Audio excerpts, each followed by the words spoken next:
new psychological study from the National Institute of Mental Health. Just this morning, along with his longtime psychiatrist. The circle of depression is growing wider, broader. 15% of women suffer from this disorder. Affecting over 20 million Americans. Changes that have occurred in the brain. Abnormalities in the neurotransmitters. Is that a chemical imbalance? You've got a problem, they've got a drug. 6 million American kids take prescribed medication.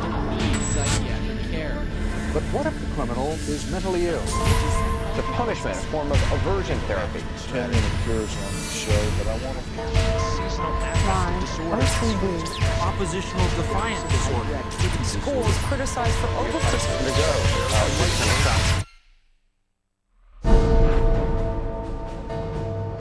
Everywhere you look, there it is. Think psychiatry has nothing to do with you? Think again. The whole field of psychiatry has gotten into every facet of your life. They basically believe that everyone is mentally ill. You smoke too much, it's a disease. You're too unhappy, it's a disease. You're too thin, it's a disease. You're too fat, it's a disease. Where are these coming from? These are coming from the minds of psychiatrists that are dreaming these things up, writing papers and getting published with their names on it, creating these new diseases. First he said that I had ADD. Then he said that I was depressed. Then he said I might be bipolar, but I don't have ADD anymore. And he said, you know, I've been noticing you, and I wonder if you have it too. What they decided is that both my husband and my son had a chemical imbalance that needed to be corrected with a chemical balancer. There is not one shred of credible evidence that any respectable scientist would consider valid, demonstrating that anything that psychiatrists call mental illness are brain diseases or biochemical imbalances. It's all fraud. There's no reliability of diagnosis, and there is no science. It's just pseudoscience. It's pretend science. This is one of the most open secrets in all of America in the psychiatric field, that nothing is being done that's legitimate, and they're billing for it. Psychiatrists claim that over 1 billion of the world's population is mentally ill. In the past 30 years, they have prescribed psychiatric medications to 543 million people. And right now, they drug 17 million school children with stimulants and antidepressants. When recently asked about the scientific basis of their profession, those psychiatrists willing to be interviewed offered nothing but excuses.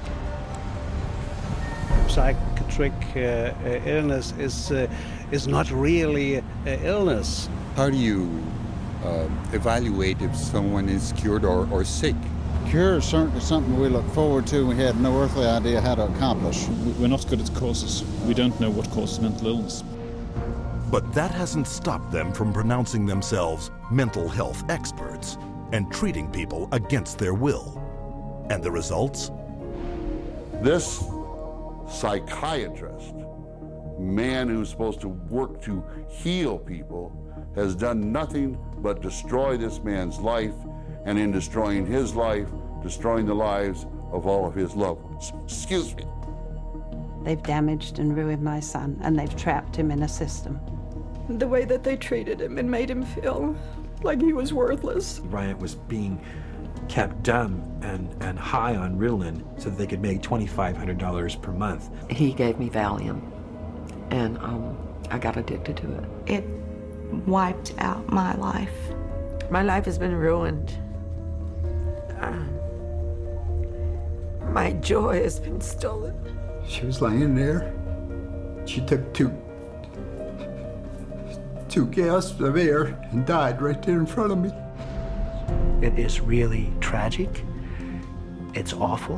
And it's being done for money. That's why it's being done. Oh, it's got to be in the billions. I don't know the exact number, but it's got to be in the billions. It's just unbelievable. This is so big that it boggles the mind.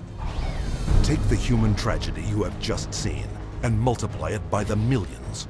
In the past 4 decades, nearly twice as many Americans have died in government psychiatric hospitals than in all U.S. wars since 1776. Insurance companies pay out $69 billion every year for psychiatric services, doubling the cost of medical insurance premiums. And while raking in over $2 trillion annually, psychiatrists cannot point to a single cure. Hard to believe? That's exactly what they count on. And as we will show you, it's how they have been getting away with it from the very beginning.